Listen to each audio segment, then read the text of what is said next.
Moi, ce qui m'a frappé dans votre observation, là, c'est qu'en fait, vous avez été pris à votre propre piège. C'est-à-dire que vous étiez parti observer, en gros, les riches, et vous avez été observé vous-même.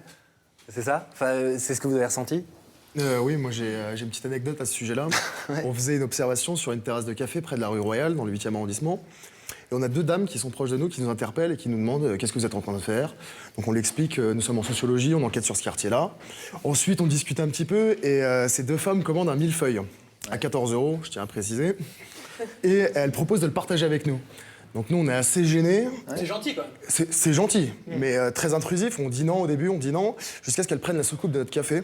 Ah ouais. Pour nous servir. Et là, elle nous explique comment il faut découper un millefeuille.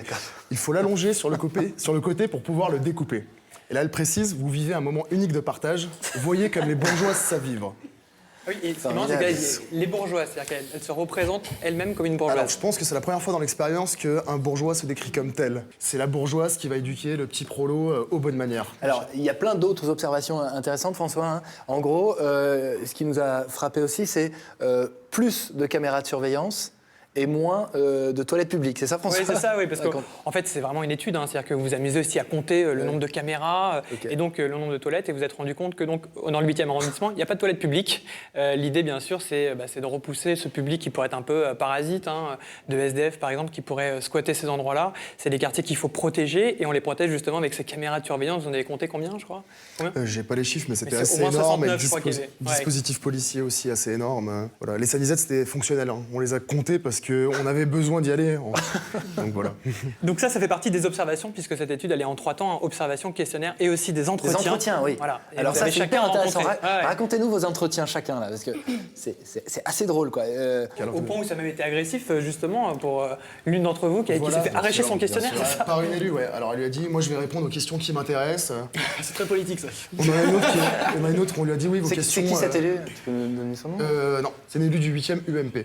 D'accord. Voilà. Elle n'a pas voulu répondre du tout au questionnaire? Non, elle a pris le guide d'entretien et elle a choisi les questions auxquelles elle voulait répondre. Donc voilà, elle a guidé l'entretien elle-même. Il a tout compris à la sociologie, quoi. C'est bien. Et toi, Abigail? Alors moi, j'ai rencontré un entretien banquier. Ouais. Au début, ça se passait plutôt bien. C'est-à-dire qu'il était très à l'écoute, il était même plutôt content d'être là. Et au fur et à mesure, ça a commencé à en découler, déjà parce que moi je suis métisse, donc forcément il y a eu la question à un moment donné, mais de quelle origine êtes-vous? Donc je lui ai dit que ma maman était italienne, que mon papa venait d'Afrique. Il me dit ah oui, je connais bien l'Afrique. Donc il a commencé à me... J'adore l'Afrique. Exactement. Et donc il a commencé à nous expliquer une bonne partie donc, de ses connaissances sur l'Afrique. Et il a rapproché en fait le rapport du fait que j'étais étrangère à celle de sa femme de ménage.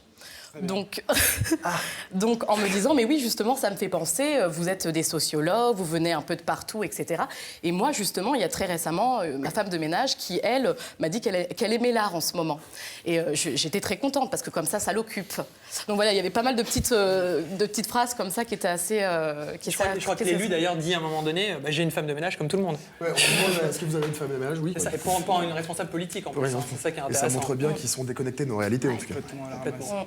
Alors, quelles sont les conclusions que vous tirez de cette expérience, de ce voyage de classe? Moi, ça me fait rebondir sur les inégalités dans l'enseignement supérieur. Alors, le budget d'un étudiant de l'école normale supérieure est de 60 000 €. Donc d'un étudiant parisien du centre de Paris. De l'école normale sup, Ouais. donc. On a Sciences Po, il est à 15 000 €. Là aussi, centre de Paris. Voilà. Et l'étudiant de Saint-Denis vaut moins de 6 000 €. Donc, c'est-à-dire que les personnes les mieux dotées culturellement et économiquement reçoivent le plus de subventions.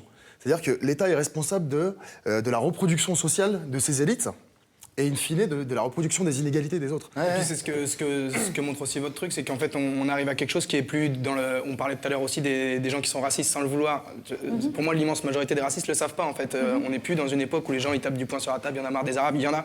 Mais on est dans un truc où il y a des codes qui se créent et qui permettent de manière discrète, implicite, de créer de la ségrégation dans l'espace. Et qu'au final, c'est subtil, c'est subtil, mais ça se joue à peu de choses, mais ça va être la grosse difficulté d'un mec qui a grandi en cité, s'il n'a pas eu l'occasion de beaucoup bouger, il va être hors code en fait, et en 2 secondes, il va être stigmatisé comme un mec de cité, tandis qu'au final, en travestissant un peu son langage, en travestissant un peu sa posture, on peut aussi, une fois qu'on les a analysés et qu'on en a fait le constat de ces codes-là, essayer de s'en servir pour les biaiser, ceux-là.